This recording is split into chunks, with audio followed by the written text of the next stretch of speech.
Hello everyone, welcome back to my YouTube channel. আশা করি তোমরা সকলেই ভালো আছো এবং সুস্থ আছো। তো আজকে আমি তোমাদের সাথে একটা মিনিয়েচার ক্রাফট ভিডিও শেয়ার করব। যেহেতু সামনে আসতে চলেছে নিউ ইয়ার, তো সেই উপলক্ষে বানানো এই মিনি কেক ভিডিওটা তোমাদের সাথে শেয়ার করব, যেটা তোমরা এখন আমার হাতে দেখতে পাচ্ছ। তো সেটা আমি কি দিয়ে বানিয়েছি তোমরা ভিডিওটা দেখতে বুঝতে পারবে। এখানে আমি একটা বোরোলিনের যে এমটি বক্স ছিল সেটাকে রিইউজ করেছি। এখন শীতের দিনে সবার বাড়িতে এটা অলমোস্ট পাওয়া যায়। এছাড়া তোমরা এরকম যে কোনো এমটি বক্স এখানে নিতে পারো।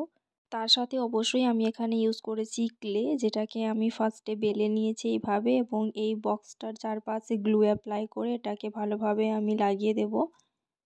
যারা চ্যানেলে নতুন রয়েছো, ভিডিওটা ফার্স্ট টাইম দেখছো, তাদের উদ্দেশ্যে বলে রাখি আমি এখানে ফেভিক্রিলের মোল্ডেড ক্লে ইউজ করছি, যেখানে রেজিন এবং হার্ডনার দুটি পার্ট থাকে। সমান পরিমাণ নিয়ে ভালোভাবে মিক্স করে এটাকে ইউজ করতে হয়। তো দেখো এখানে আমার ক্লেটা চারিদিকে ভালোভাবে লাগানো হয়ে গেছে। এরপর আমি ফিঙ্গারের সাহায্যে এভাবে প্রেস করে নিয়ে এটাকে ইকুয়াল করে নেব, যাতে চারিদিক থেকে বেসটা সমান লাগে। এক্ষেত্রে অবশ্যই ফিঙ্গার টিপে পাউডার ইউজ করবে, না হলে ক্লেটা কিন্তু হাতে আটকে যাবে। এরপর এক্সট্রা পার্টগুলোকে আমি নাইফের সাহায্যে কেটে বাদ দিয়ে দিয়েছি। এরপরে দেখো আবার কিন্তু আমি এটাকে স্মুথ করে নিচ্ছি। এরপরে উপরের পোর্শনটাতে এইভাবে ক্লের কিছুটা পার্ট নিয়ে এটাকে একটু বেলে নেব পাতলাভাবে, এবং উপরের দিকটাতেও গ্লু অ্যাপ্লাই করে নিয়ে এটাকে ঢেকে দেব, এবং চারিদিক থেকে একটু কাটারের সাহায্যে কেটে আমি বাদ দিয়ে দেবো এক্সট্রা পার্টটা। তারপরেই ফিঙ্গারের সাহায্যে এটাকে আবার স্মুথ করব, এবং মিডিলে যে পোর্শনটা থাকবে সেটাকে ভালোভাবে আগের বেসটার সাথে মিক্স করে নেব, যাতে কোনো আনইভেন পার্ট না থাকে। এক্ষেত্রে অবশ্যই তোমরা পাউডার ইউজ করবে, না হলে কিন্তু ক্লেটা কাঁচা অবস্থায় আছে, তাই হাতে লেগে যাওয়ার সম্ভাবনা রয়েছে।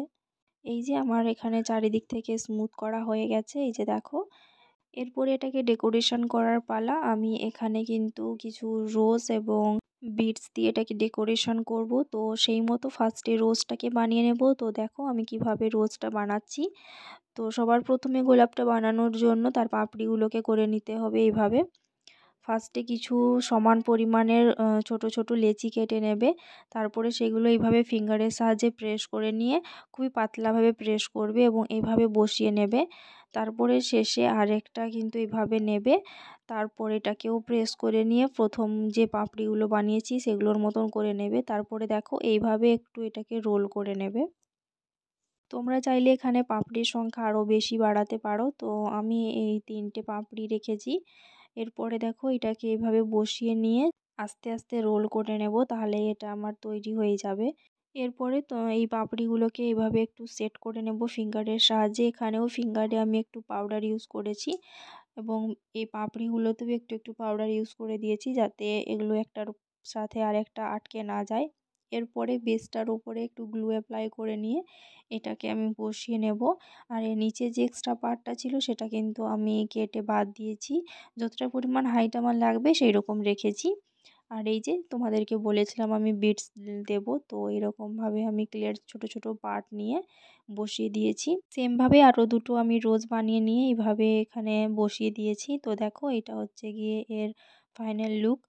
তো এবারে রং করার পালা। তো রং করার আগে ফার্স্টে এটাকে আমি পুরোপুরিভাবে ড্রাই হতে দিয়েছি, তারপরে এটাতে রং করব। এবং তার আগে তোমরা জানোই আমি এখানে একটা বেস কালার ইউজ করি, যেটা হোয়াইট কালার। তো সেটা অ্যাপ্লাই করে নিয়ে ওটাকে ড্রাই হতে দিয়েছি। তারপরে একে একে যেরকমভাবে রিকোয়ার্ড রয়েছে সেইভাবে কিন্তু আমি কালারগুলোকে অ্যাপ্লাই করব। যেহেতু আমি এখানে গোলাপগুলোতে গাঢ় লাল রং করব না, তাই আমি এখানে ফার্স্টে একটু সাদা কালার অ্যাপ্লাই করেছি, তারপরেই আমি একটু রেড কালার ইউজ করে এটাকে ব্লেন্ড করেছি ভালোভাবে। তাহলে কিন্তু একটা মিষ্টি লাল রং চলে এসছে। এরপরে যেহেতু আমি চকলেট কালার করব কেকটাতে, তো সেই মতন আমি চকলেটের কালার করব, যেখানে আমি ব্ল্যাক এবং অরেঞ্জকে মিক্স করে চকলেটের কালারটা বানিয়েছি। আর সেটাকে এইভাবে আমি অ্যাপ্লাই করে নেব। কালার করা কমপ্লিট হয়ে যাওয়ার পরে এটাকে ড্রাই হতে দেব। একদিনের জন্য আমি ড্রাই হতে দিয়েছিলাম। তারপরে এটাকে ভার্নিশ অ্যাপ্লাই করে কালারটা সিকিওর করে নেব। তাহলে কিন্তু এটা আমার কমপ্লিট হয়ে যাবে। তোমরা তোমাদের মতো ডেকোরেশন করো। আর আমার বানানো এই কেকটা কেমন হয়েছে কমেন্ট করে জানাতে একদমই ভুলবে না। চ্যানেলে ফার্স্ট টাইম ভিজিট করে থাকলে অবশ্যই চ্যানেলটাকে সাবস্ক্রাইব করে দিয়ে পাশে থাকবে এবং পাশে থাকা বেল আইকনে প্রেস করতে ভুলবে না, যাতে আমি কোনো ভিডিও আপলোড করলে সবার প্রথমেই তোমাদের কাছে নোটিফিকেশন চলে যাবে। নেক্সট তোমরা কোন ধরনের ক্রাফট ভিডিও দেখতে চাও অবশ্যই কমেন্ট করে আমাকে জানাতে ভুলবে না।